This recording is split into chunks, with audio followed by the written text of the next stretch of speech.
तो सर 6 महीने के लिए हमारा प्लान क्या रहना चाहिए ताकि हम अपनी मन चाहे कॉलेज में एडमिशन ले सकें, मन चाहे रैंक ला सकें? क्या अभी भी 98 परसेंटाइल या 99 परसेंटाइल से ऊपर हम स्कोर कर सकते हैं 6 महीने के इंटरवल में? इनफैक्ट आप ये वाले भी चैप्टर्स कवर कर लेते हो, more than 50% of the class 11th का पोर्शन कवर हो जाएगा। सर मैं खेलने भी जाऊंगा, मैं जिम भी जाऊंगा, अब वो टाइम जा चुका है। अब आपको पूरा का पूरा कंप्लीट टाइम जो है वो आपको अपनी पढ़ाई को देना है जी। जो बच्चों की पढ़ाई अच्छी चल रही है उनके लिए भी ये प्लान वैलिड है, जिनकी अच्छी नहीं चल रही उनके लिए तो है ही है। हेलो बच्चों, बहुत बहुत नमस्कार। तो जेई मेंस के फर्स्ट अटेम्प्ट में, दैट इज जनवरी अटेम्प्ट में अभी बचे हैं 6 महीने। ठीक है, जनवरी वाले महीने को नहीं काउंट करते हैं, वो लास्ट वाला महीना होता है। तो सर 6 महीने के लिए हमारा प्लान क्या रहना चाहिए ताकि हम अपनी मन चाहे कॉलेज में एडमिशन ले सकें, मन चाहे रैंक ला सकें? अब तक हमारी हालत जैसी भी हो, जो बच्चों की पढ़ाई अच्छी चल रही है उनके लिए भी ये प्लान वैलिड है, जिनकी अच्छी नहीं चल रही उनके लिए तो है ही है। इस वीडियो में हम लोग बात करने जाएंगे कि भाई क्या अभी भी 98 परसेंटाइल या 99 परसेंटाइल से ऊपर हम स्कोर कर सकते हैं 6 महीने के इंटरवल में? दूसरा, सर क्या लिस्ट ऑफ इंपॉर्टेंट चैप्टर्स होंगे मैथमेटिक्स के, हमें प्रेफरेंस क्या रखनी चाहिए? फिर बैकलॉग और रिवीजन हम अपनी कैसे कंप्लीट करें सर? और रिसोर्सेज मतलब कहां कहां से हमें क्वेश्चन प्रैक्टिस करने हैं, कहां से लेक्चर्स देखने चाहिए? ठीक है, सारी बातें डिटेल में करेंगे। सबसे पहले ये वाला जो सवाल है, इसको भाई एकदम रिलैक्स होकर आप ये चीज सोचो कि ऐसा पहले भी, आज से पहले जो आपके सीनियर्स रहे हैं जिन्होंने ये एग्जाम दिया है, उन्होंने भी ये करके दिखाया है। जिसने इस प्लान को फॉलो किया या जिसने अपने अंदर एक चेंज लाया और निश्चय किया या फिर उसने सोच लिया कि अब मैं अपना टाइम वेस्ट नहीं करूंगा, अब मुझे पढ़ाई करनी है, तो वो हर एक बच्चा या हर एक बच्ची अपना मनचाहा स्कोर लेकर आया है। तो क्या सर अभी भी पॉसिबल है? 100% पॉसिबल है। अपने दिमाग में इस चीज को लेकर कोई भी डाउट मत रखिएगा प्लीज। ठीक है, अभी भी लाई जा सकती है, बस आपको अब क्या है, थोड़ा सा मेहनत का अमाउंट अपना बढ़ाना है, सीरियस हो जाना है, सारे डिस्ट्रैक्शंस को अवॉइड कर दीजिए और इन 6 महीनों में अपने आप को स्टडी टेबल के साथ इतना जोड़ कर रखिए कि भाई बाहर की दुनिया में क्या हो रहा है हमें उससे कोई मतलब ही नहीं है सर, हमें फर्क ही नहीं पड़ता है। तो अब आपको बहुत फोकस होकर पढ़ाई करनी है, बहुत ज्यादा हार्डवर्क करनी है। ठीक है, और जो कि बाकी लोग कर रहे हैं, ठीक है, और वो भी आप ऐसा बोल सकते हो कि नीड ऑफ एन आवर है। ठीक है जी, तो पहले तो इस डाउट को अपने दिमाग से क्लियर करूं, फिर मैं आता हूं कि सर प्लान क्या है। तो सबसे पहले अगर मैं बात करूं, आप किसी भी चैप्टर को चाहे रिवाइज कर रहे हो, चाहे आप उसको पहली बार पढ़ रहे हो, तो आपको क्या करना है, हर एक चैप्टर में सबसे पहले क्लास नोट्स अपने कंप्लीट करने हैं। ठीक है, अगर क्लास नोट्स बने हुए हैं तो बहुत अच्छी बात है, बट कोई 11th का चैप्टर है, कोई 12th वाला बच्चा मेरी आवाज सुन रहा है और वो 11th के किसी चैप्टर के लिए अब पहली बार उसको पढ़ रहा है, तो वो क्या करेगा, शॉर्ट में नोट्स बनाओ, मतलब कंसाइज नोट्स जिसको हम बोलते हैं। फालतू की चीजें मत लिखो, सिर्फ शॉर्ट शॉर्ट में आप नोट्स कंप्लीट कीजिए। उसके बाद में मेन फोकस रहना चाहिए आपकी क्लास इलस्ट्रेशंस पे। क्लास में जो जो सवाल आपको करवाए गए हैं उन क्वेश्चंस को आप ध्यान से पहले जब टीचर समझा रहे हैं तब सुनो। उसके बाद में जो अच्छे सवाल है, आपको लगे कि यार ये थोड़ी इसकी कैलकुलेशन ट्रिकी है या इसका कॉन्सेप्ट मुझे कम समझ में आया, उनको रीअटेम्प्ट करके देखो। उसके बाद में डिब्बी जो आपको लेक्चर के साथ दी जाती है, जो कि मैं जनरली प्रोवाइड करता हूं हर लेक्चर में, या फिर डिब्बी अगर आपके पास में नहीं है तो लेक्चर के साथ डीपीपी मिलती है तो डीपीपी सॉल्व करो। उसके तुरंत बाद आप आ जाइए पीवाईक्यूज पर। ठीक है, पीवाईक्यूज कौन कौन से ईयर के ये मैंने लिख दिए हैं। पर चैप्टर आप कोशिश करो कि 50 से ज्यादा पीवाईक्यूज सॉल्व कर सको। There is no upper limit of the practice. कोई बच्चे बोले सर मैं तो 70 कर लूंगा, 80 कर लूंगा, अगर तुम्हें टाइम अलाउ करता है तो ठीक है, आप ये काम कर सकते हो। ठीक है, बट मिनिमम आपको 50 पीवाईक्यू सॉल्व करने हैं डिफरेंट वैरायटी के, इस ऑर्डर में, पहले 2026 के, फिर 25 के, फिर 24 के, फिर 23 के, फिर 22 के। अगर आपको लगता है कि आपके 50 2023 तक ही पूरे हो गए, ठीक है, फिर नेक्स्ट चैप्टर पे मूव कर जाओ, क्योंकि आपको तीनों सब्जेक्ट्स लेकर चलने हैं। ठीक है, अब सर सोर्सेज की बात की जाए तो हमें ये लेक्चर्स कहां से देखने हैं? अगर हम अपने किसी बैकलॉग वाले चैप्टर को कंप्लीट कर रहे हैं या फिर हम किसी चैप्टर का रिवीजन करना चाहते हैं, तो भाई आप क्या करोगे, सोर्स वन शॉट लेक्चर्स आप उठा लीजिए। मंजिल वाला, मतलब सॉरी, जेई वाला जो हमारा चैनल है उसमें मंजिल सीरीज है, काफी सालों से चलती आ रही है, बहुत पॉपुलर है, बच्चों ने बोला है, इनफैक्ट टॉपर्स ने भी बोला है कि हम रिवीजन के पॉइंट ऑफ व्यू से हम इनको यूज करते थे सर, बहुत हेल्पफुल रहे। बहुत सारे बच्चों ने ये भी बोला है सर मैंने बैकलॉग अपना मंजिल से कवर किया है। तो जेई वाला चैनल पर मंजिल में आपको वन शॉट सभी चैप्टर्स के मिल जाएंगे और 2-2 3-3 वैरायटी के मिल जाएंगे, मतलब 4-5 साल से चल रही है, तो आपको हर चैप्टर के 2-3 वीडियोस मिल जाएंगे, तो जिससे आपकी फ्रीक्वेंसी मैच हो आप उनसे पढ़ाई कीजिए। या फिर पीडब्ल्यू जेई चैनल हमारा है, नया चैनल है, पिछले साल स्टार्ट किया था, उसमें फिजिक्स की, केमिस्ट्री की और मैथ्स की एक सीरीज चल रही है। मैथ्स की सीरीज में मैंने ही 6 चैप्टर कंप्लीट करवाए हैं क्लास 11th के, आप वो भी देख सकते हैं। उसके आगे भी थोड़े दिन में उस सीरीज को भी कंटिन्यू करेंगे, आगे लेकर आएंगे। बट फिर भी अभी आप आपका काम ना रुके तो मंजिल से भी आप अपने चैप्टर्स को कंप्लीट कर सकते हैं।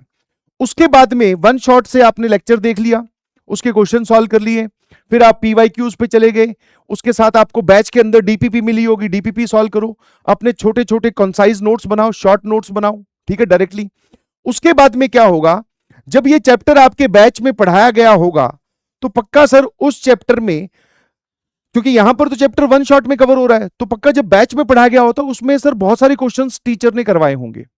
तो आप डायरेक्टली जाइए अपने बैच पर, उसके बाद में वहां से उसकी पीडीएफ डाउनलोड कर लो, या फिर जो भी आपके पास कोई क्लास नोट्स अवेलेबल है उस चैप्टर के, तो फिर डायरेक्टली उन क्वेश्चंस को सॉल्व करना स्टार्ट करो।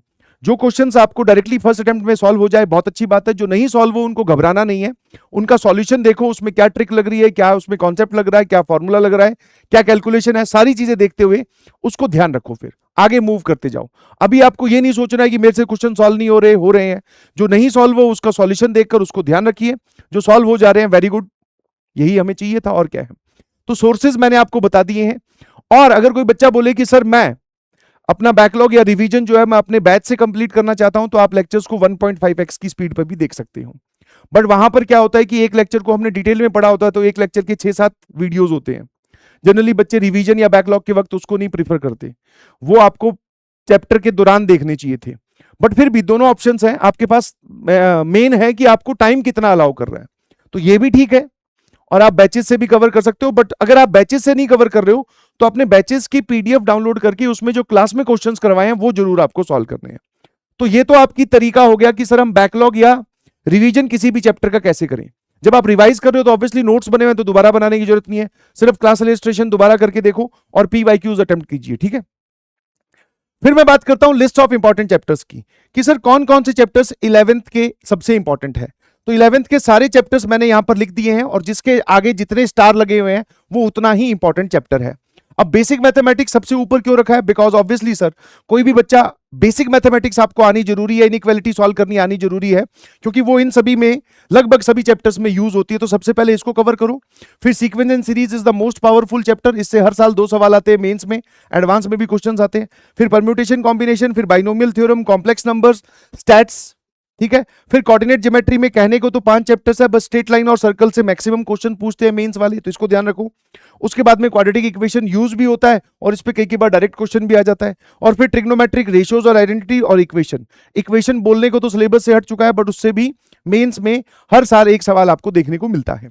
तो ये पूरी की पूरी लिस्ट है, जिसके आगे जितने स्टार लगे हैं वो चैप्टर उतना ही इंपॉर्टेंट है। आप चाहो तो स्क्रीनशॉट ले लीजिए और चाहो तो इसको नोट कर लीजिए वीडियो पॉज करके। आई होप क्लास 11th के सारे चैप्टर समझ में आ गए। और मैं आपको मजे की बात बताऊं कि अगर आप क्लास 11th के ये वाले चैप्टर्स कौन कौन से, यहां से लेकर यहां स्टैट्स तक, और ये वाले दोनों चैप्टर्स कवर कर लेते हो, इनफैक्ट आप ये वाले भी चैप्टर्स कवर कर लेते हो जो मैंने अभी बताया उसके साथ, कि क्लास नोट्स, फिर उसके बाद में पीवाईक्यूज, तो भी आपका more than 50% of the class 11th का पोर्शन कवर हो जाएगा। बट जब मैं ऐसा बोल रहा हूं दैट आई डजंट मीन कि भाई आप तुम पूरा नहीं पढ़ के जाओगे। सर ये भी पढ़ना है, ये भी पढ़ना है, सारे हमें पढ़ने हैं, बट प्रेफरेंस वाइज हमें ऐसे चलना है, ताकि अगर लास्ट में टाइम हमारे पास में कम भी बचे तो हमारे लेस इंपॉर्टेंट चैप्टर्स ही छूटे, ठीक है।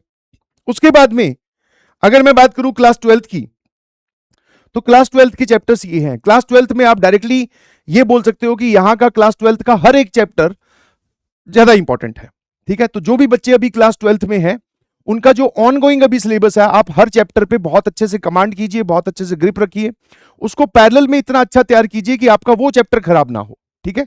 जो हो चुका है खराब उसको छोड़ दीजिए, उसको कैसे डैमेज कैसे रिपेयर करना है वो मैं आपको समझा रहा हूं।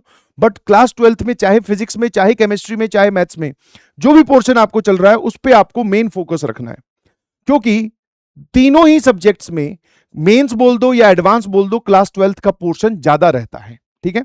तो वेक्टर 3D सबसे ऊपर, फिर मैट्रिसेस, डिटर्मिनेंट, रिलेशंस को मैंने अलग क्यों बोला है, क्योंकि मेंस में इसमें एक सवाल आ ही जाता है, ठीक है। आजकल एडवांस वाले भी पूछने लगे हैं, तो रिलेशन फंक्शन एक साथ लिखने की बजाय मैंने अलग अलग कर दिया है।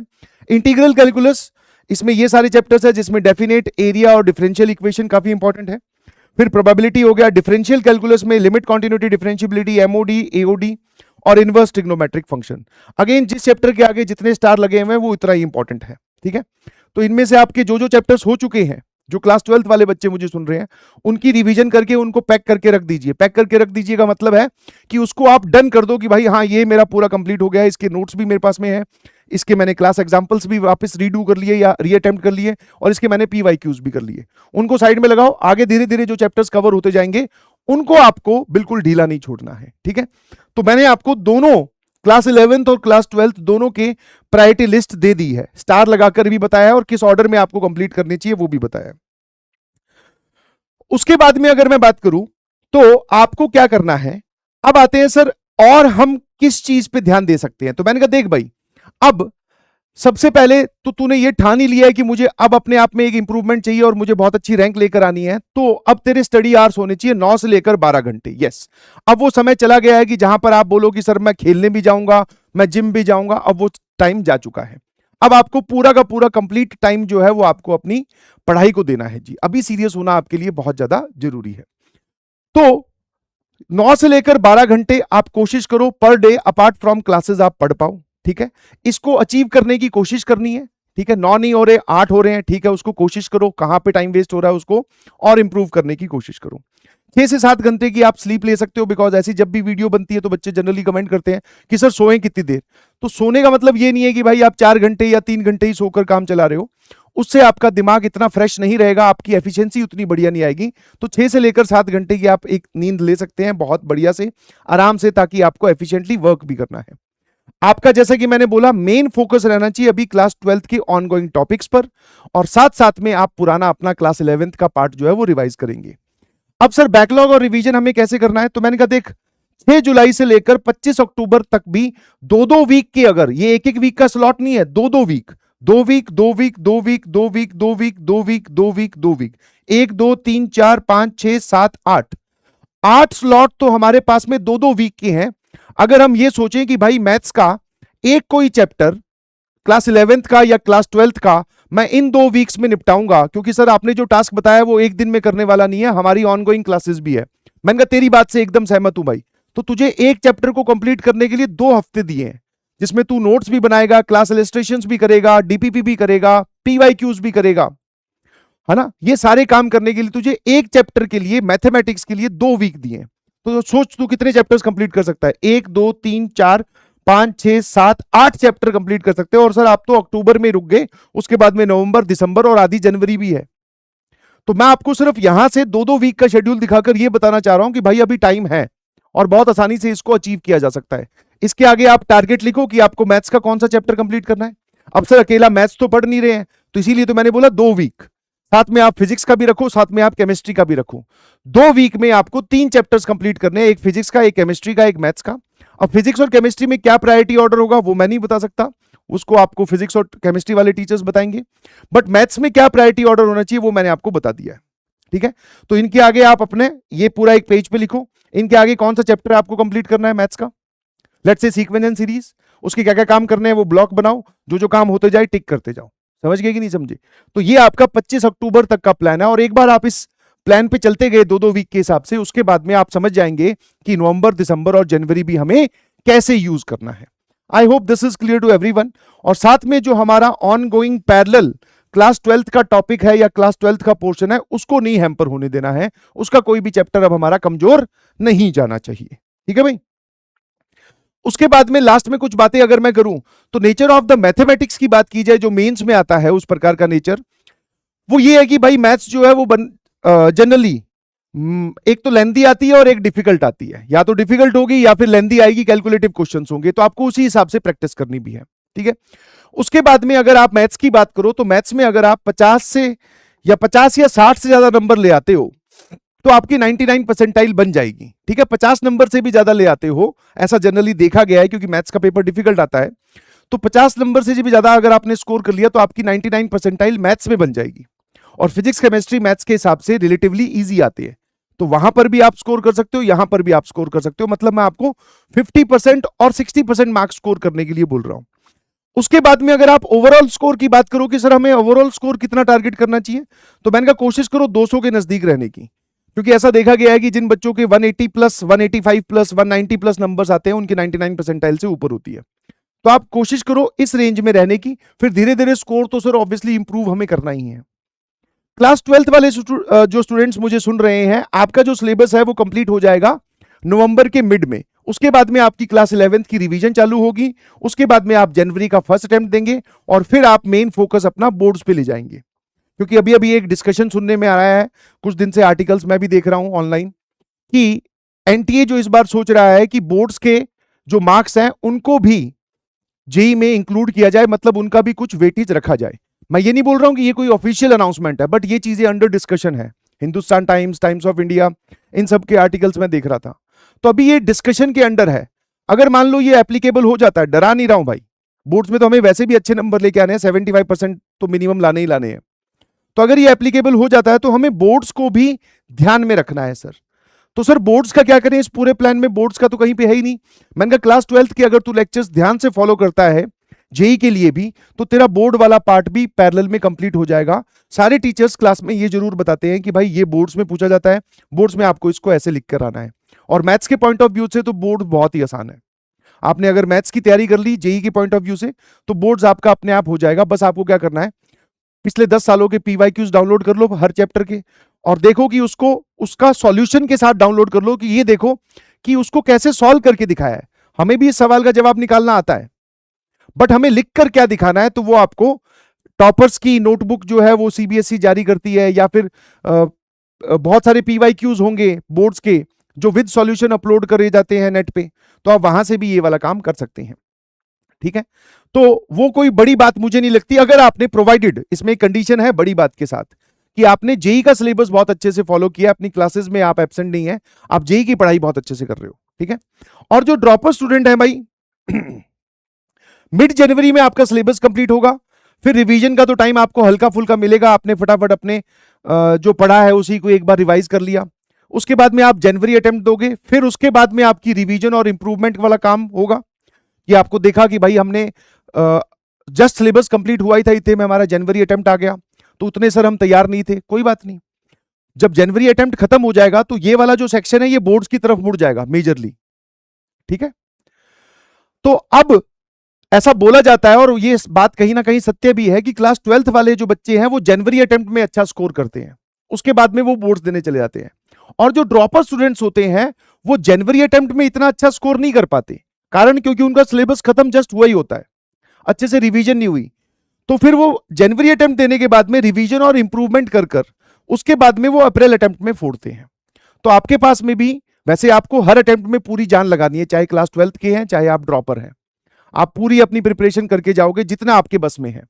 बट फिर भी कुछ कमियां रह जाएंगी तो सर हमारे पास में सेकंड अटेम्प्ट होगा उसको सुधारने के लिए। तो क्या क्या बातें बताई कि भाई मैथ्स लेंथी और डिफिकल्ट आती है, इसी वजह से मैंने आपको बोला कि 50 से ऊपर नंबर लाओगे तब भी आपका काम चल जाएगा। ओवरऑल कोशिश करो कि आप 200 के आसपास नंबर लाने की कोशिश करो, 180 प्लस। और ये एक दिन में नहीं होगा भाई, धीरे धीरे धीरे धीरे इंप्रूवमेंट होगा। ये जो प्लान बताया 6 महीने का, इसको जब आप एप्लीकेट करोगे तब आपको समझ में आएगा कि हाँ मैं उस स्कोर के नजदीक जा रहा हूं। ठीक है, और उसके बाद में ये सारी चीजें जो है कहीं ना कहीं आपके बहुत काम आने वाली है, कि हाँ सर प्रोवाइडेड प्रोवाइडेड प्रोवाइडेड कि आप इस प्लान पे स्टिक करें। क्योंकि सुनने में ये बातें बहुत अच्छी लगती है कि हमें कोई प्लान बनाकर दे दे, हमें कोई रोड मैप बनाकर दे दे, हमें कोई चीजें बता दे कि ऐसे ऐसे करना है। मैंने बता तो दिया, अब करने का काम आपका है। अब आज के बाद आपको ऐसी किसी वीडियो की फिर से जरूरत ना करे, भगवान करे, तो उसके लिए एक ही इलाज है कि आज से ही आपको सीरियस होकर अपना प्लान एग्जीक्यूट करना स्टार्ट करना है। थोड़ा थोड़ा थोड़ा थोड़ा थोड़ा थोड़ा करते करते भी आप देखेंगे कि 6 महीने के बाद में आपने अच्छा खासा अपना रिवीजन कर लिया है और कंसीडरेबल अमाउंट में आपने अपना बैकलॉग कवर कर लिया है। अब आप ना पढ़ने वाले स्टूडेंट से एक इंटेलिजेंट और हार्ड वर्किंग स्टूडेंट में कन्वर्ट हो चुके हो। तो ये जर्नी बेटा आज से ही शुरू होती है, इसमें आगे का वेट मत करना कि मैं इसको अब बाद में टाल दूंगा, बिकॉज बाद में बहुत देर हो जाएगी, आप उतने अच्छे से नहीं कवर कर पाओगे क्योंकि सिलेबस बहुत बड़ा है। तो नाउ इज द टाइम। अगर आपने आज से पहले कुछ गड़बड़ की है तो कोई बात नहीं, भुलाओ पुरानी बातों को। आज से आप क्या कर सकते हैं उस पर फोकस करते हैं। तो ये सारी बातें मैंने उसी के लिए बताई है, और स्क्रीनशॉट ले लीजिएगा इंपॉर्टेंट चैप्टर्स का। ठीक है, और आपको किस वीडियो पे किस टॉपिक पे वीडियो चाहिए जरूर एक बार आप कमेंट सेक्शन में जरूर बताएं। ठीक है, और बहुत जल्द फिर मुलाकात होगी। Thank you so much.